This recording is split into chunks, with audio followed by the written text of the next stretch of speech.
a grasp of the obvious. Hey, we tried, okay? He's obvious That's man. what satellite radio He'll ask be stupid getting. questions and piss you off. He's obvious man. He's obvious man. Be better than Opie and Anthony. He's obvious man. He's obvious man. He's obvious man. He's got a grasp of the obvious. He's obvious man. Well, look who's here. It's Obvious Man. Obvious Man in the Super Bowl. You guys are sons of bitches. Why? I'll tell you that right now. Why? Move this along. It's been a week. Well, we couldn't get to you.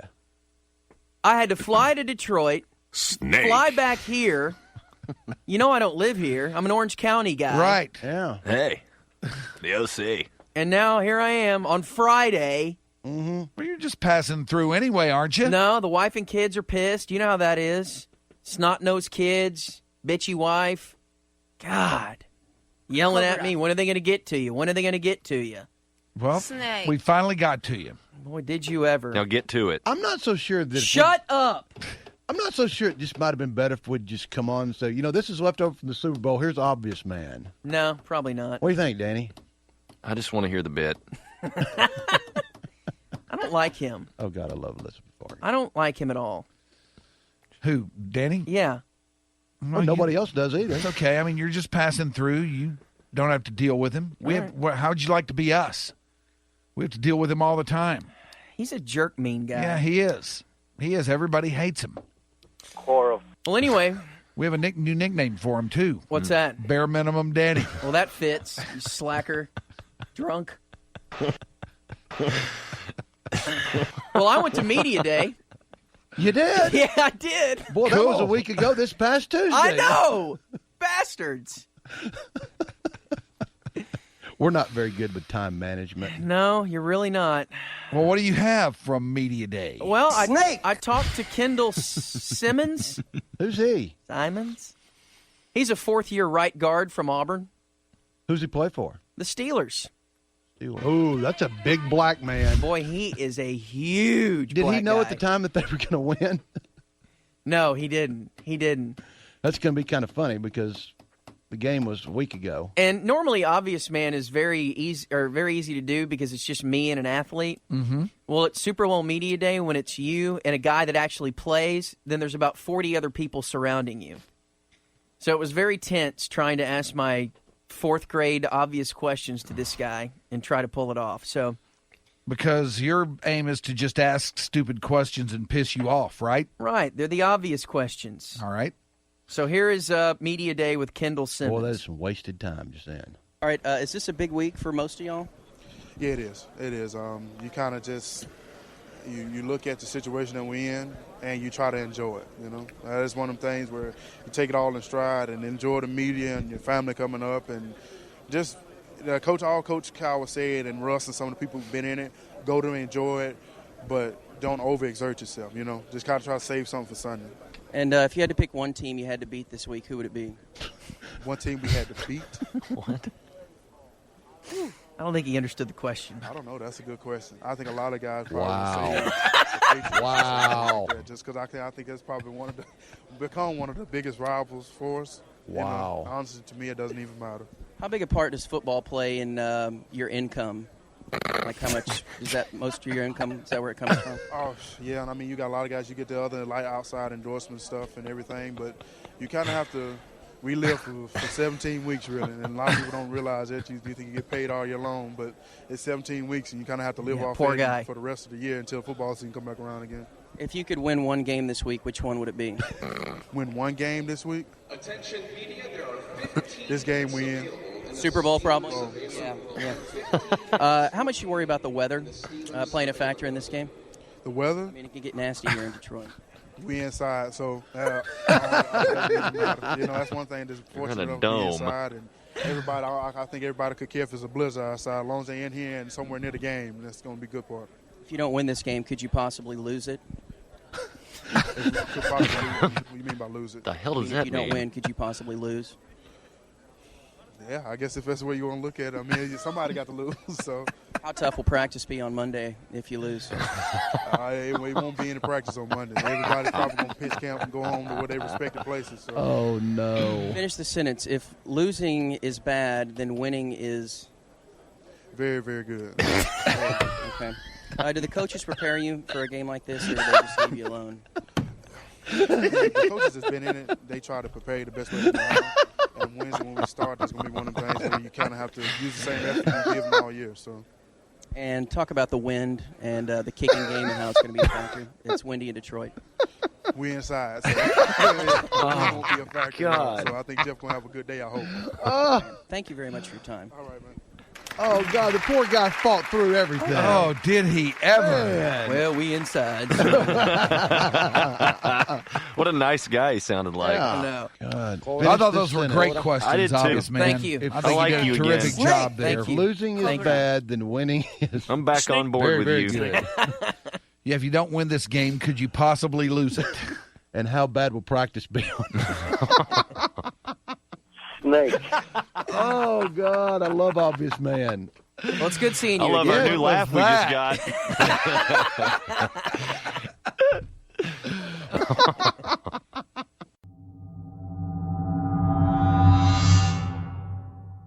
So we decided that in conjunction with promoting Ticket Stock that we would do our own little back sell of this program and pick certain topics that we haven't touched on in quite some time, tell some stories.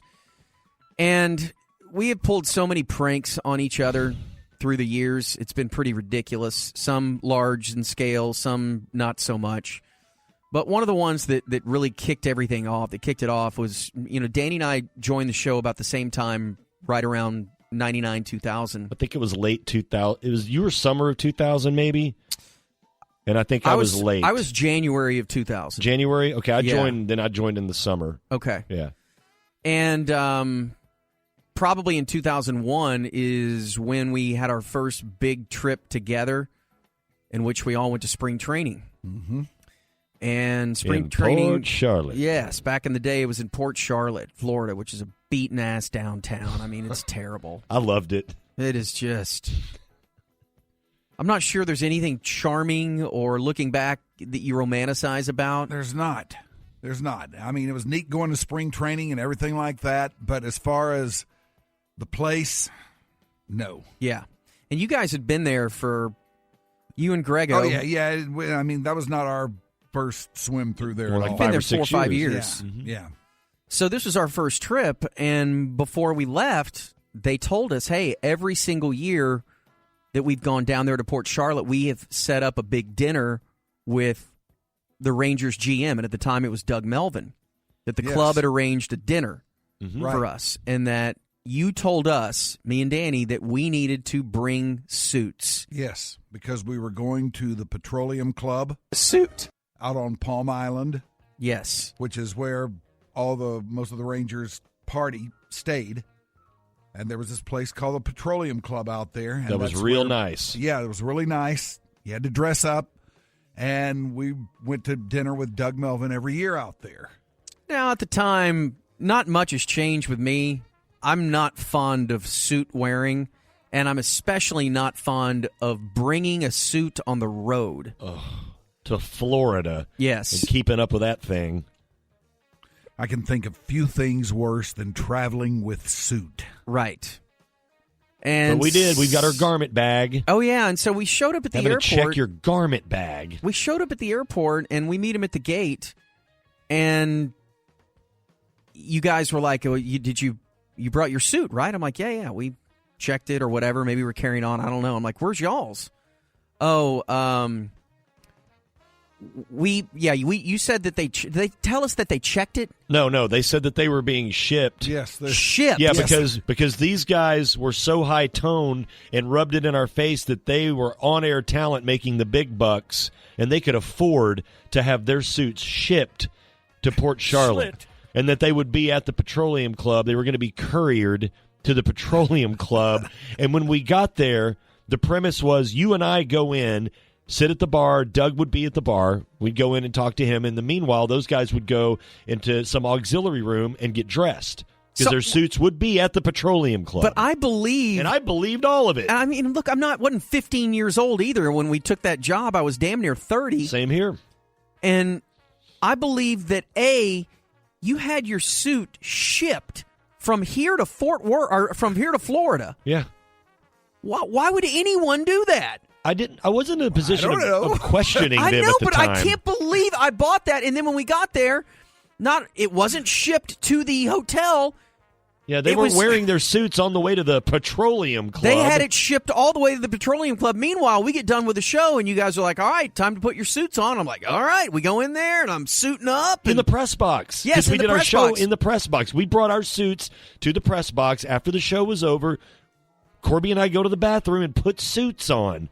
And we're just under the impression that when we get to the Petroleum Club, you guys go in, we go have a cocktail with Doug, who we'd met before, I believe. I don't know. Or whatever. And then they'd Sure show we up have. and we'd all sit down and have dinner in our suits. Right. Yeah.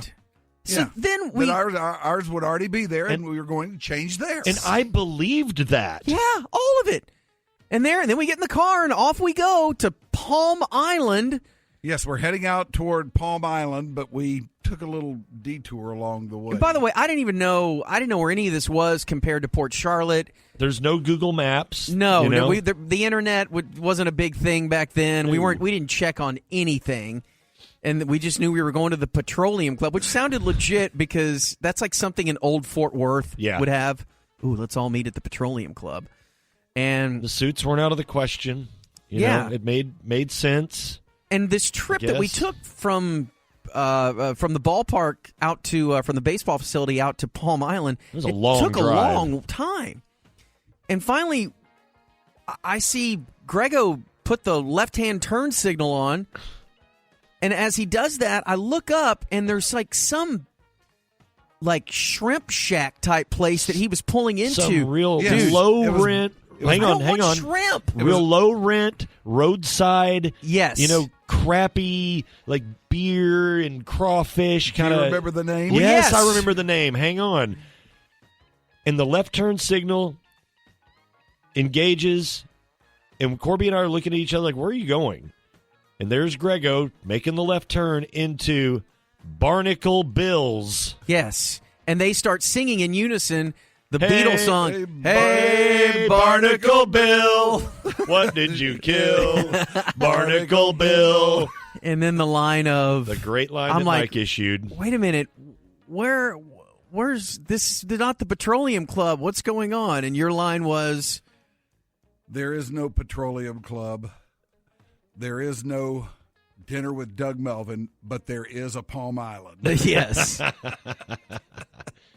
There is a Palm Island. And that the whole thing was to get us to carry suits out there and to put them on and to believe that we were doing all this. Yeah. Meanwhile, we're going to the most rundown catfish That place hut. wasn't that bad. Oh, my God. It was such wasn't that such a bad. captain's platter dump. It was a captain's platter dump, serving Heineken in schooners. Dude, and we go in and sit down, and here's Mike and Greg in jean shorts and flip-flops, and we look like we're in the FBI. Yes. And the waitress is, what's with the suits, guys? Yeah. I mean, you couldn't be in a more non-suit restaurant than Barnacle Bill's. Right. And then I just remember hearing the story of... And they're just laughing. Of us believing the courier bit and the shipping bit. What? Now, mind you... We would get our revenge. Oh, we'll talk about what happened with revenge tomorrow, because this was Suitgate. Yes, it was Suitgate. Revenge was exacted in a most serious manner. Yes. With Alarmgate. Right. Which still haunts you. Doesn't it? Nah, I think I've gotten over it. Well, at the very least, when you hear a certain song, you think of it. Yeah, there is one song that when I hear it, it puts me right back at that place just for a tick. That sucked, man. That really sucked, didn't it? Well, so did Alarmgate. I know, but you weren't wearing a suit. No, I wasn't wearing a suit. But there is a Palm Island. I'm aware.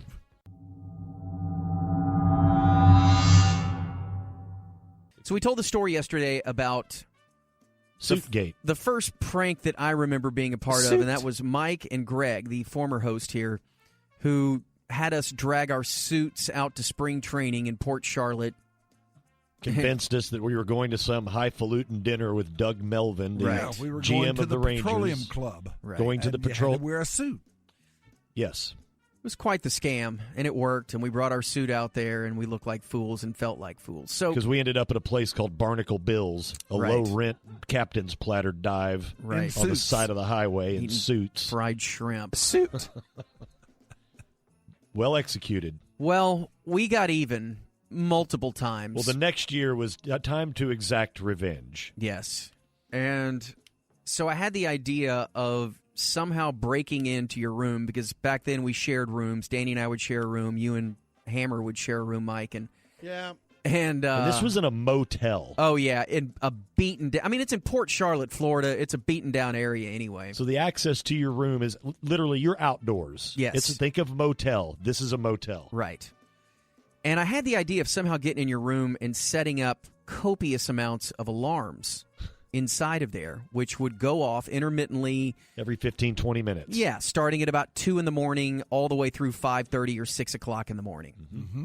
And so Rob Chickering, who was our engineer at the time, he's like, you know what? Let's go to Walgreens. Let's buy about 15 of those little things that cost about $5-10 each. Those little battery-operated travel alarm clocks, digital alarm clocks. Yes. That was important. We bought like two-way sticky tape as well. Mm-hmm. And we told the maids, I believe the story was that our dad had left his medicine in there. I think that's exactly what it was. And she was, was looking at us all fishy. I'm like, look, we got to get it out there to the ballpark immediately or this guy's in trouble. Because here's the deal. You and I, after the show, we went back to the hotel, but Mike and Greg stayed for the game, as was their wont back then. Right. And we just didn't want any part of the game. We wanted to go eat and do stuff and fart around Florida. So we had a good 2.5, 3 hour window to execute this. Right. And we proceeded to put these little alarm clocks everywhere. I mean, there was one everywhere. taped to a blade of a ceiling fan. There was one taped to the back of the TV set. There's one on the back of the headboard of the bed. There's one up under the drawer inside an end table. There's one inside a lampshade. Underneath the air conditioning unit. The air conditioning unit. In the bathroom. Yes. Underneath the bathroom Inside the sink. medicine cabinet. Just places everywhere. Yeah. But hidden. And we set the first one to go off at what? Was it 3? 3:30 or 4? Sometime between 2 and 3, yeah. Okay. And we set the first one to go off, say, at 2:30, because I remember we got home that night at about 2:30 after going out to karaoke. That's right. We wanted to be good story. and drunk before we got to listen in on the prank. So every 15 minutes, one would go off. Yes. They'd find the first one. It's like, okay, they got us. And then the second one would go off. And the idea was to have these things going off every 15 to 20 minutes until about 5 o'clock in the morning. Right, and they'll give them time within the 15 minutes break to go back to sleep, Yeah. and then immediately be woken up by these things. And we're right outside the door, Yes, laughing our asses off as we hear these things go off and go off and go off. But keep in mind, there's one more. The final alarm clock was Yeah. a big speakery, like a loud speaker alarm clock, like a big one. Yes, and that we we did- duct taped that thing up, that son of a bitch up well underneath their vanity with their sink, and we set it to blast on 10 classic rock radio a full hour after the final little digital alarm clock went off. So they were thinking, we got them all. Now we can get some sleep. And then they get that nice, long, good sleep. And then here comes classic rock at 6 in the morning. Want to hear what it sounded like? Yeah.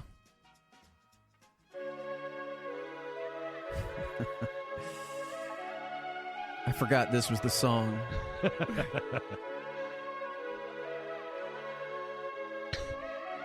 Yeah, and I think this was right at 5:30. Yeah.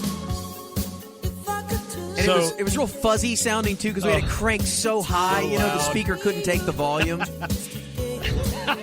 So all night, we're sitting outside while after about every 15 minutes, these alarms are going off, and Corby and I are out their door just crying, laughing. And there was a point and in you there. can hear them yelling and Yes. cussing. What is going on? What is tear the happening in room here? apart. Yeah. And there were 2 times when they couldn't find where the one alarm was and the other one went off. Yeah. And so then it's like, what the hell? There's another one, They're both going off and they're both on chairs trying to look for them. And if you remember, at one point, the Hammer just gave up and went to sleep. And remember, we were recording all of this audio through their door with a mini disc, and Yeah. you could audibly, over alarm clocks and air conditioners, could hear the hammer fart. That's right. That's where the Husky Hugger power fart came That's from. right. Through a door, through a horrible 1950s World War II surplus air conditioner, and you heard him fart. Burk! Like One of those super big ones. loud. And then, man, when we met them for breakfast, I think at 9 in the morning, Johnny's. yeah, they come Breakfast. walking in, and he comes walking in. Mike does with this look of Satan, like ready to freaking explode. I was like, You were like, not so? happy. You were not only mad, you were sleepy. yeah, you were you don't sleep good anyway. And then with 20 alarm clocks going off in the middle of the night. What was that experience like? Just to let the P1 in. It was not good. It was very well executed, though. Only the skydiving chief could do that. And boy, he did it. Yeah. And to this day, every time I hear that song, I mean, just for a tick, I go back to that place and remember thinking that, okay, we got them all. Now I can crash. Got them all. And then I hear that sound. The dusky dulcets of Christine McVie wafting through the room. Oh, God. And of course, and this is a whole nother subject, but Hammer's revenges were very bullyish. If we ever got a prank on him, his revenge, like you would think of a clever, well thought out prank. And his prank to you was he'd walk up and hit you on the kneecap with a crowbar, and break your leg, or just walk got up right your back, in front of you and pranked you, slash your tire. Yeah, have fun. Like, real mean.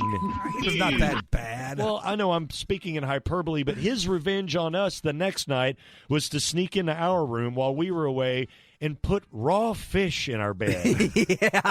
There were shrimp and like a catfish. All under the pillow. Yeah, like under the top It's not sheet. that bad. It was under the top sheet. And I remember walking into our room after going out that night, just kind of walking out, I go, something's not right. Oh, yeah. Immediately. And I immediately just pulled back my bed, and there it is, shrimp, fish, all kinds of seafood. Cod. Yeah.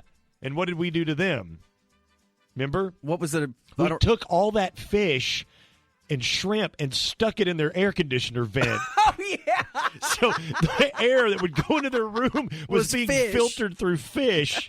And all we did is walk down to the office and got new sheets, and it was no big deal. Right. It was literally a 5-minute inconvenience. And then you guys got fish air conditioning for the rest of the night. That's the hammer. I don't remember that being that bad. You slept through anything the next night after Alarmgate.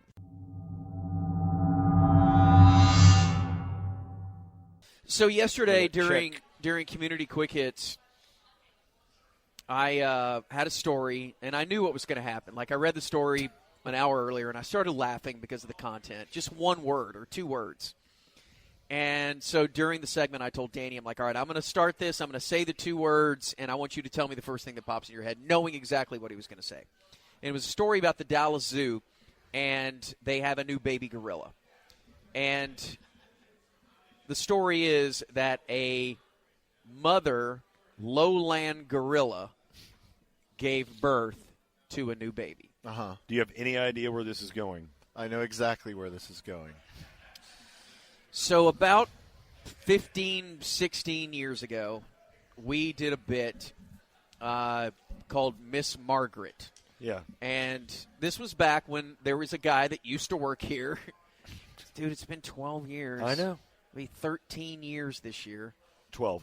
It'll be 12 this year? 12 in Okay. October, yeah. Okay. Yeah, so 12 years ago, we had the Hammer that worked here. Yes, I remember him. Yes. And Greg was a loud, boisterous, country guy, countrified guy. And wasn't the genesis of this that he claimed that he had hit up his he had like one of the many bold claims that he lost it to his babysitter or something like that? Yeah, that was a lot. Ever since you first met him, he was telling that story. So Gordo and I... Yep, lost my virginity to my babysitter. Wish I hadn't, but I did.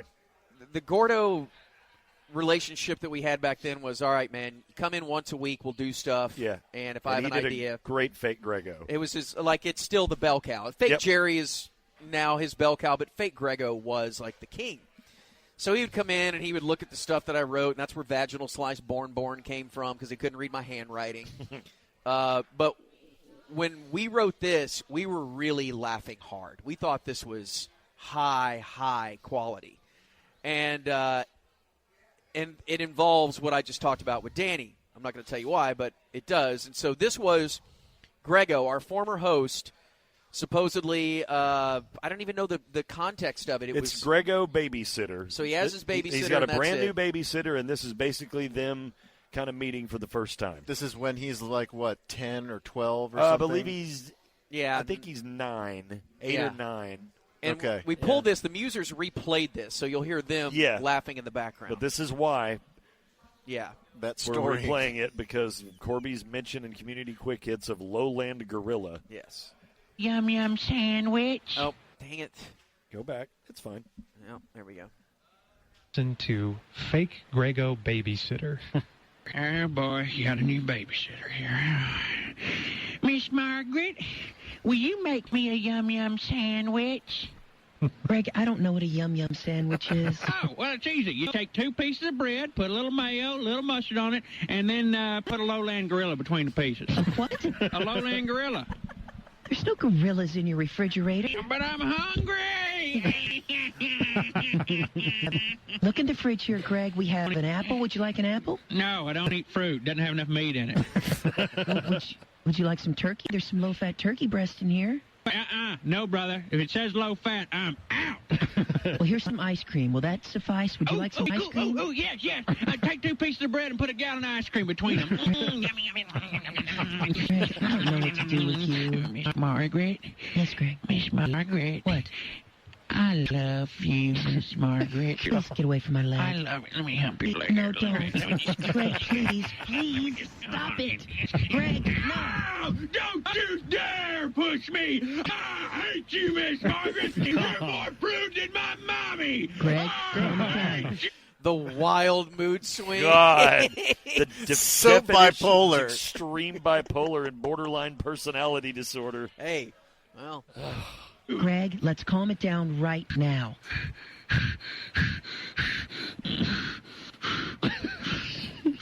What activities do you have planned? Do you have anything you'd like to do tonight? I mean, we could play some board games, maybe? Boring. How about I read you a book? Boring. We have Harold and his purple crayon here. Boring. How about Puff the Magic Dragon? We have that record. Would you like to hear that? Good God, how old do you think I am? 6? I'm 8 years old. I'm about to grab a barely legal and head into the bathroom. Not under my watch, mister. Not under my watch. Miss Margaret, I'm sorry. I have a question for you, Miss Margaret. What is it, Greg? Can I smell your backside? What? What did you say to me? I said, can I have a popsicle? Oh. I guess so. Stab you now. What? Stab you now real hard. Speak up, Greg. Nothing. So, like, what do you do in college for fun? Well, I'm glad you asked me that, Greg. I'm active on the student editorial staff. Just last week, I gave a speech on Nixon's bombing policy to all the students. Did you do that before or after you lesed out your roomie? What are you saying? I mean, you know what I mean. I've seen you looking at me all night. What? I just got here 5 minutes ago. You've been looking at me, haven't you? I'm not looking at you. Yeah. You were 8 years old. I am 22. Yeah, look at it this way. 8 times 3 is 22. Doing 3 years. 22. Your math is deplorable. It's because I'm starving, Miss Margaret. Please, will you fix me something to eat? Check and see if we got a lowland gorilla in there. There's no lowland gorillas, Greg. Anything. Will you put the TV on a cracker for me? No. I'll eat anything. Greg, listen. There's some ground beef here in the fridge. I'll make you a sandwich. Manwich, I don't think that'll fill me up. How big is a guy? Is he, if he's like a 300-pounder, that'd be a snack or something. It's not a man. You know what? Just forget about it. Listen, you're a mess as it is. Look fine here. You have crackers all up and down your little sailor outfit. Let me get that. Let me clean it off. Let me brush No, them off. I got it. I got it. You don't do it. You're an idiot. Don't touch me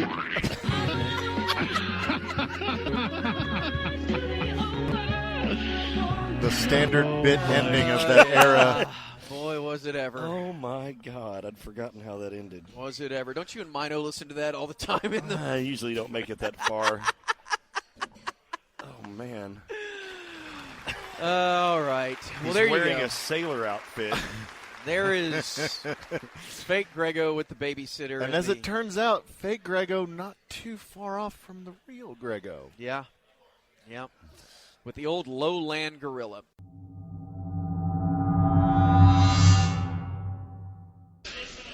Let's see here. Did you get that email? Yes. And I'm trying to negotiate it right now. But there's a new round of Tiger Woods text messages out there. These are between him and the well-known porn star, Jocelyn James. Yuck. Boy, she is nasty. I think she's kind of hot. Oh, what a shock. What a shock. So if that woman walked through the door, you'd be interested. You bet I would. Yes. God. Yes. Oh, yes. You are so disgusting. I will wear you out. I worry about you. You know that? Don't worry about me. I really worry. Danny, should we be worried about him? No, just worry about yourself. You can't change him. He's going to stay the same. Yeah, that's right. True. That's right. Don't you tell me what to do. Anyway, most of these are far too graphic to be read. When did she say these were issued? Are these just random These are text messages? These are dated, and you can see them going out through the evenings. They date all the way back to July 30th, and they end at November 4th of 2009. And some of these texts are like at 5 o'clock in the morning when he's telling her, it's like, well, I've got a tea time. I got to get up in 15 minutes. I've got a tea time at 7. Yeah. Let's see. I'm trying to find one here that you can actually read. Yeah, that I can actually read that might be funny and useful at some point. Well, what were the ones you thought you could read? Well, let me go to those here. There are a couple here that would be. I see one. All right. Are you ready? Yeah. All right. There's no context as far as what she had written or anything? No. It's just him. All right. I don't know whether to believe this. Again, this is the only woman who's trying to profiteer off this. This is the only one who thinks her career can be furthered, even though she has, issued statements and hired Gloria Allred of how disgusted she is and everything. I totally believe all of these texts. Yet she releases these 6 months after the fact or whatever. I totally believe them all, too. These look real. You believe anything. These are totally in keeping with everything we know about them. Okay. All right, here's one. Okay, I would like to have a threesome with you and another girl you trust. Yeah, I believe that. I want to treat you rough, throw you around, spank and slap you. Now, this next one I'm not going to read. Good. Spank and slap you. And I can't read that last one either. I could do it in the studio, but there's a word that's going to have to be bleeped out. Well, just bleep it. Just don't read that one. All right. We can all guess what it is. You are my whore. Hold you down. Oh, my God. Someone actually texts that? And let me finish. The woman? Let me finish. Let him finish. Let me finish. You are my whore. Hold you down while I choke you. God. And there's a word missing from that? Yeah. Yes. Oh, there's a lot. You are my There's blanking an F-bomb. Blanking whore. Hold you down while... That's not the half of it. Oh, this is nothing.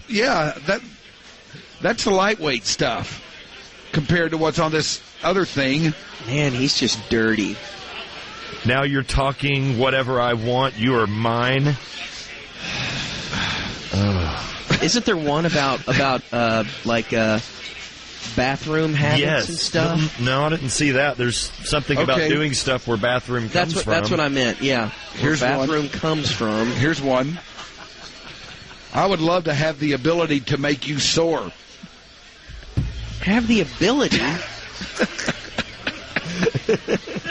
All right, here's one. I'm just confused now.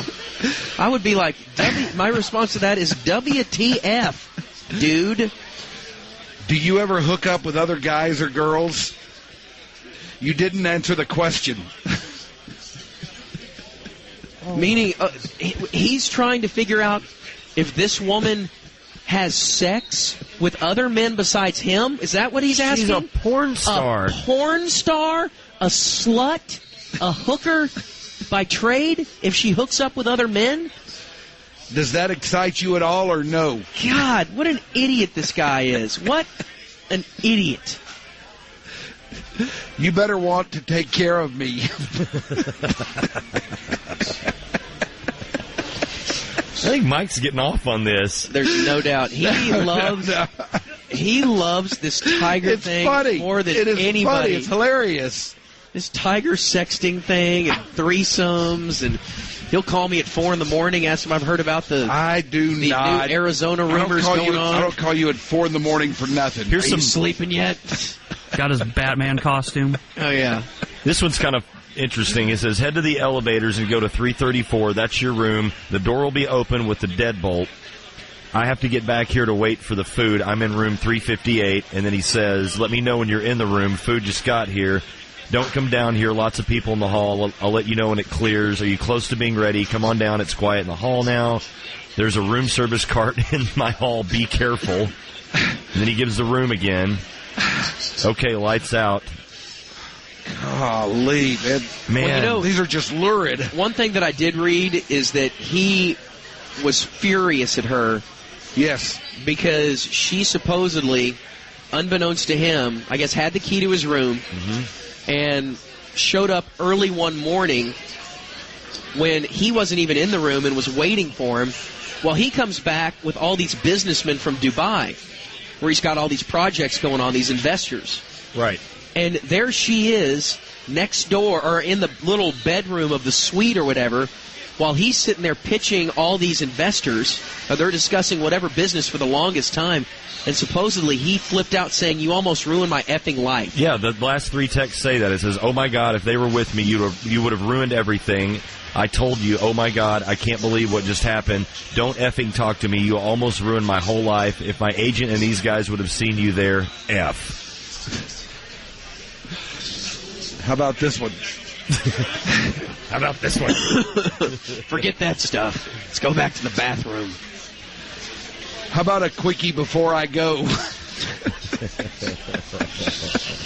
I gotta be honest with you, with as much sex as that guy had, was there anything quickie about them?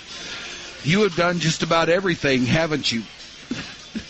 Again, Tiger, she's a porn star. She's done more than everything. I mean, have you had a threesome before? Have you been with a black guy before? Again, Tiger, yes, you idiot. Here's one. Baby, I'm not going anywhere or doing anything. You please me like no other has or ever will. I'm not losing that. You have to understand people love to talk about me. Sometimes it's good and sometimes it's bad. I've learned to just roll with it no matter how much it upsets me when it's not true. My life is a fishbowl. Oh, man. God. I'm telling you, this guy's going to come back and be twice the golfer that he was once he gets on track. Because you think he has nothing to worry about? Well, he's actually going to get some effing sleep. I mean, all of this stuff is like late at 5:44 in the morning and 5:03 a.m. and midnight and God almighty. I mean, how obsessed with sex must that dude have been where that's all he did? And he was still the best golfer in the world. Wouldn't it be funny if he comes out and wins like 12 straight majors? Because he's just super focused. Yeah. And takes all that energy and puts it into his driver. And again, if I'm Elin and he does that, I leave him. Leave him. Because that just shows how much messing around he was doing. If he comes out and tears the tour up more than he ever has, then that's grounds for me leaving again. Do you think this is the stuff of an addict? Yeah. Yeah. A real hardcore, stomp down, hope to die, legitimate sex addict. Don't you? You ever known anybody like this? Now, again, he has the ways and means. Maybe we all would be there if we actually could do it. Hey. But I just don't know anyone else who can. I mean, Danny's pretty much the closest to it. Thanks. That I know. I really appreciate that. He's the only stallion that I know. Now this is fun! I don't know. I don't know what to think about all that. Wink. You ought to go back and look at that Winston Bennett thing I told you about, though. Go to the bathroom and take it. About him being the sex addict? Yes. Now that's a more normal guy sex addict. Where he just doesn't care. At least Tiger thinks that he's getting some sort of quality. See, but the reason I think that he is a sex addict, if there is such a thing, is that, man, he was doing it with women that were not even that great, and he could have gotten a lot better. Waitresses from the Pancake House. Right. I mean... Yeah, Mindy Lawton. Yeah.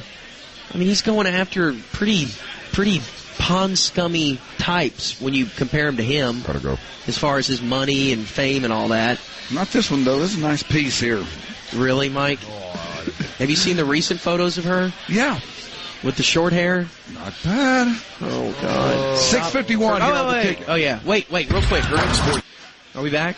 What? Go. Are we on? Hurry up. We got to give a shout-out to Ron. All right, Ron, congratulations. Because Ron's daughter, Big Candy, is working here at Hooters. Big Candy? Yeah, he calls his daughter Big Candy. She's working here, and Ron's working on her car back at the house. So, how you doing, Ron? Daddy touched me there. Shut up, Mike.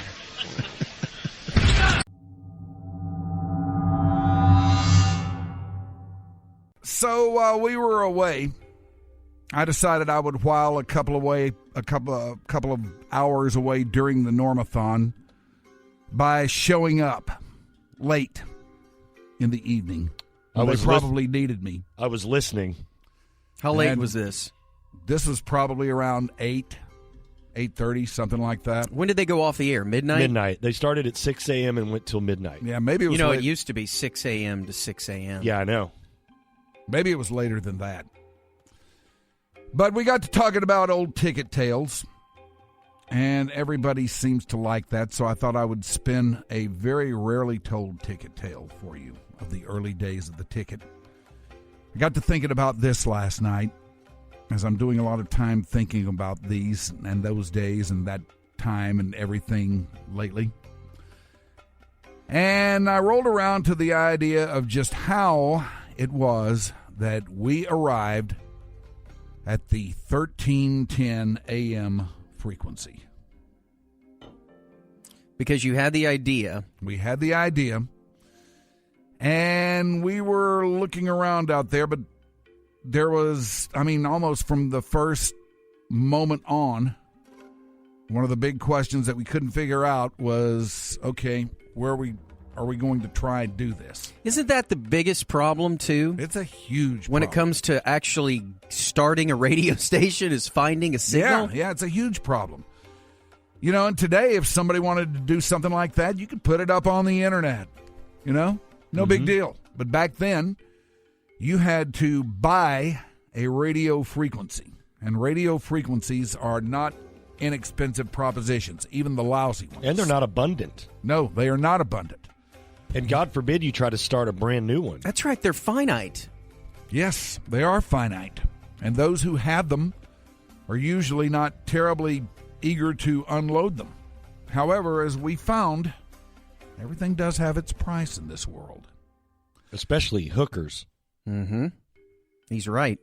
You remember that, Corby. I'm writing it down so I can remember it.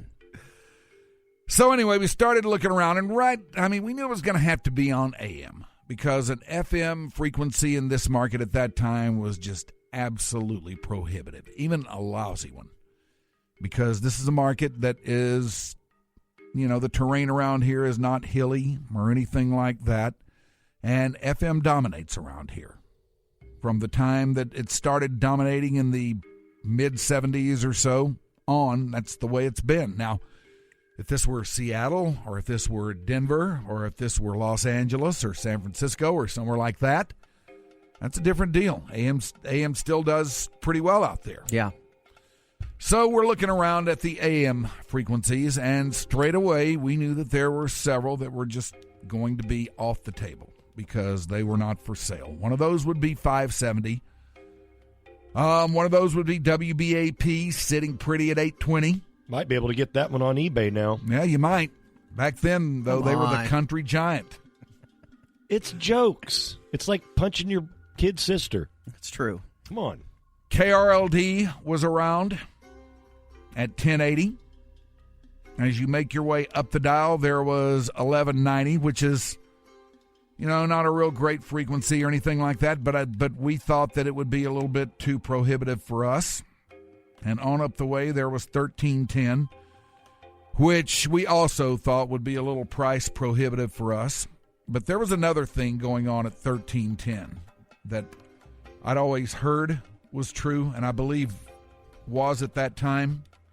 But I figured that this would take it out of play for us too, because at that time, it was owned by Bonneville Broadcasting out of Salt Lake City, which is in turn owned by the Mormon Church. Wow. And still? Or are they even around? I don't know. I think they're still around. But back then, I had enough people tell me that this was true where I kind of believed it. It does sound crazy, like an old wives' tale. But then on the other hand, when you look at the Mormons and the way they roll, you can see where they might buy into something like this. But I'd heard that the whole idea of the Mormons owning a broadcast company was that what they wanted to do was to have an AM and an FM frequency in every major market in the nation. To spread the word? Well, not only to spread the word, but to broadcast the second coming. Oh, are you serious? Smart. That was smart. They were thinking ahead. That's got to be prepared. That's what I heard. Do you think the Mormons would be pleased to see how their frequency turned out with this show? No. I'd say it kind of turned away from any second coming, wouldn't you? Yeah. That's a tough one, pal. You can walk under a ladder, dude. Yeah, you can. Friday the 13th is cool. So anyway, we kind of turned away from that idea until one day I was talking to Danny Owen, who was one of the very few people that I'd let in on what we were trying to do. And that's another thing. That's a whole nother story. Just how close and small we kept the circle of people who knew about this and how successful we were in keeping that tight for so long. Well, okay, so whenever this whole process started and, you're talking Bonneville and 1310 and things like that, where are we on the calendar? We're to the point where we're starting to get guys on board. So would this have been in the summer? Yeah, this would have been in the summer. All right. This would have been in probably August or early September when I had this conversation with Danny. Was there a chance, though, that it might all fall through? No, I mean, clearly, yeah. But I mean, from a standpoint of finding a signal, there's a really good chance you were not going to find one. Yeah, the odds were probably stacked against you. That's the toughest thing, right? That's the number one thing. You could find guys. Yeah. Anybody can find a guy to sit here and do this, but you got to have a signal to do this. Yeah, back then you had to have a signal. Like I say, somebody wants to do this today, you can do it. Well, how'd you wrestle it away from the Mormon Church? Well, I didn't so think we weird could. To me. I thought it was really out of play for us. But I was talking to Danny about it one day, and Danny was the program director at KZPS at that time. Not me. And Danny is a guy who was also program director here for a very brief period during the SFX era. And he's a guy that, I've known in the business for a long, long time, and he's real smart, and I just trust the hell out of Danny, even today. And I was talking to him, the subject of where we're going to put this came up, and I told him some of the others we were looking at, like 660, 770. I told him, I don't know, we might look into Soul 73, but I doubt if we could get that. And there were a couple of other lesser ones that we were talking about. Soul 73 now Korea? Yep. Yeah, it is. And I'd pretty much given up the ghost on getting any of the larger ones that we had already glossed over and just written off. And I thought we were going to have to settle for one of those. But very casually, he said, well, why don't you try to buy 1310? And I said to him, you think they'd sell it? He said, well, I don't know. Never hurts to ask. And so... Did he know something that nobody else did? No, I don't think he did. I don't think he knew anything definitively. I mean, he didn't indicate that. And I'm sure that if he had, some inkling that it might be for sale, he would have told me. Yeah. He probably would have told me long before then. Well, anyway, I took it back to the other guys. I took it back to Spence and Jeffrey and told them. And they made a phone call up to Salt Lake City and got on the phone with this guy named Bruce Murphy, I think his name was, who was running who was running Bonneville at that time. And they started talking to him about buying KAAM, and he seemed fairly open to the idea, to our surprise. Were they making any money? I mean, it was an oldie station. They were doing the music of your life. Yeah. It was WRR, right? At one time. Yeah. Like, it couldn't have been doing very well. No, it wasn't. You know what WRR stands for, Corby? What? Where radio radiates. That's right. You need to know your ticket history, bro. Yes, we are on WRR, or what once was WRR, right now. Weird. Yeah. Well, anyway, I put Spence onto this, and he got a hold of Bruce and started talking to him and everything, and one thing led to another, and turkey started being talked. And Spence had some idea of what he thought might get the ball rolling, and he threw it out there, and right away, the guy jumped on it. And the price was $3 million. Damn. Which is dirt cheap. For what it is? For what yeah. Yeah. I mean, for any signal, really. I think that once he heard that, he wanted to act fast on this and get it done before we had a chance to change our minds. Right. I thought once he found out that here we were willing to pay him that for this thing, then he was ready to get this done and get it done post haste. Throw in a couple extra wives on the side. Now you're buying the tower, everything, right? Tower, transmitter, everything. And at that time, boy, everything out there and at the tower and the transmitter and all that was in real disarray. I don't think they had maintained that thing for years. Once we got Tim Walker in here, the wisecracking engineer. So many nicknames. How Howard Stern is that? So many nicknames. And he went out there and took a look at it for the first time. He came back here and I ran into him. He just said, "Man, I can't believe that. What a mess." Yeah, this is gonna keep us going for a whole month, day and night, trying to get this squared away. Oh, God. Damn. But the deal went through. We wound up with it, and somewhere in my archive, somewhere I have a copy of the agreement contract between us and Bonneville for the transfer of KAAM for the tidy sum of $3 million. A huge investment for us. So was there any thought that, as I'm sure you were trying to drive different places and turn on 1310, that you thought to yourself, this signal sucks. Oh, yeah. And this is not going to behoove us in the way that we, our grand plans. It's never going to come to fruition because of this signal. But especially when you're competing with Galloway and 820, who you can pick up in Puerto Vallarta. Yeah. But you know what my thought right after that was? What? And it's also the best we're going to be able to do. Yeah, probably so. I mean, compared to those others that I mentioned, your 660s and your 770s, this was definitely the play. Yeah. So, papers were signed, and the title was transferred. I'm guessing you didn't pitch in $1 million of your own dollars. I have a feeling that this deal, this partnership, might have been maybe a little more sweat equity on your end. He wasn't the money man. No, I wasn't an the money idea man. What do you conceptualize? Yes, you don't fund? That's right. Exactly. I don't fund, I conceptualize. And that's the way it was. I didn't have anything to put in. Less risk in that. Yeah, I might have had $20 to put in on this. And and a cable spool coffee table. Yeah.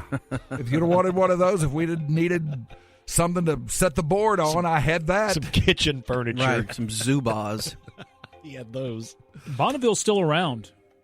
How many, do you know?